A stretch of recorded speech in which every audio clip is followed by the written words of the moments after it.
Bismillahirrahmanirrahim. Assalamualaikum warahmatullahi wabarakatuh. Alhamdulillah wassalatu wassalamu ala Rasulillah wa ala alihi wa sahbihi wa mawalah amma ba'du. Baik, ikhwan dan akhwat sekalian, kita akan memulai pelajaran kita. Pada pertemuan kali ini kita akan membahas tentang hadis ahad. Ustadz bacakan dan Ustadz terjemahkan kata per katanya, dan apabila yang tidak penting Ustadz akan lewati. Dan kita akan masuk selanjutnya al-mabhath ats-tsani, pembahasan kedua, itu khabarul ahad, hadis ahad. Sebelumnya antum dan antuna sudah membahas tentang hadis mutawatir ya.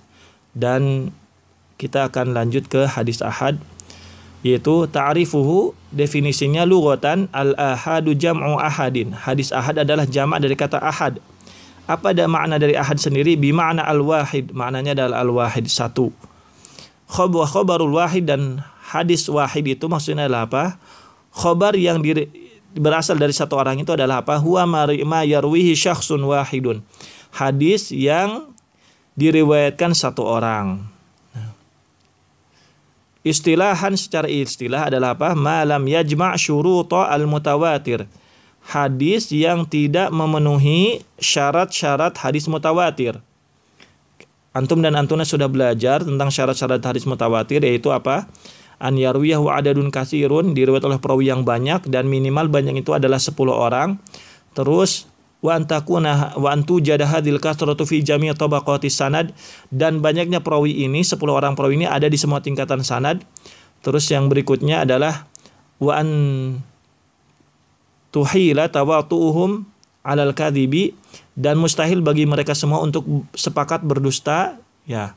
Terus yang berikutnya wa an yakuna mustanadu khabarihim al-his, dan sandaran periwayatan mereka berdasarkan panca indera. Kalau misalnya salah satu syarat-syarat hadis mutawatir ini tidak terpenuhi, maka hadis tersebut masuk ke dalam hadis ahad.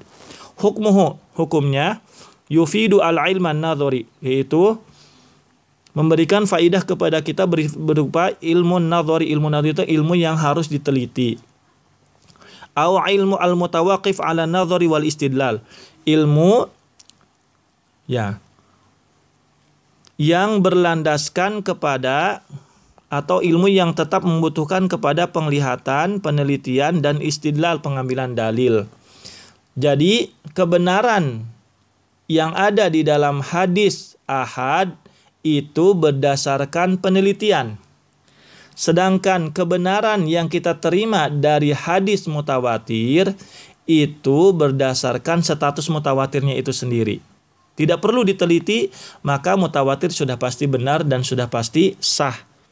Seperti lainnya misalnya Al-Quran mutawatir, maka kita tidak perlu menanyakan kembali, tidak perlu mempertanyakan atau melakukan penelitian tentang kebenaran Al-Quran, keaslian Al-Quran. Karena status keaslian Al-Quran itu statusnya adalah mutawatir. Sedangkan hadis ahad, hadis-hadis ahad yang sampai kepada Nabi, kepada kita, maka itu diteliti lagi oleh para ulama. Apabila hadis tersebut bisa diterima, maka kita terima. Tetapi apabila hadis tersebut dhaif, maka kita bisa menerimanya berdasarkan syarat-syarat yang ditentukan oleh para ulama yang nanti akan antum pelajari di dalam pembagian hadis dhaif. Aqsamuhu bin nisbati ila adadi turuqi, pembagian hadis ahad berdasarkan bilangan jalur periwayatannya. Yuqassamu khabarul ahad bin nisbati ila adadi turuqihi ila salasati aqsam. Khabar ahad dibagi berdasarkan kepada bilangan jalur periwayatannya kepada 3 bagian. Jadi ada 3 bagian. Yang pertama adalah masyhur, yang kedua aziz, yang ketiga adalah gharib. Dan ini akan kita bahas di babnya masing-masing. Dan di video berikutnya antum akan belajar tentang hadis masyhur. Intinya masyhur itu adalah apa? Hadis yang diriwayatkan oleh 3 orang. Aziz, hadis yang diriwayatkan oleh 2 orang. Gharib, hadis yang diriwayatkan oleh 1 orang. Jadi kalau misalnya di dalam tingkatan sanadnya ada 1 orang perawi, maka disebutnya gharib.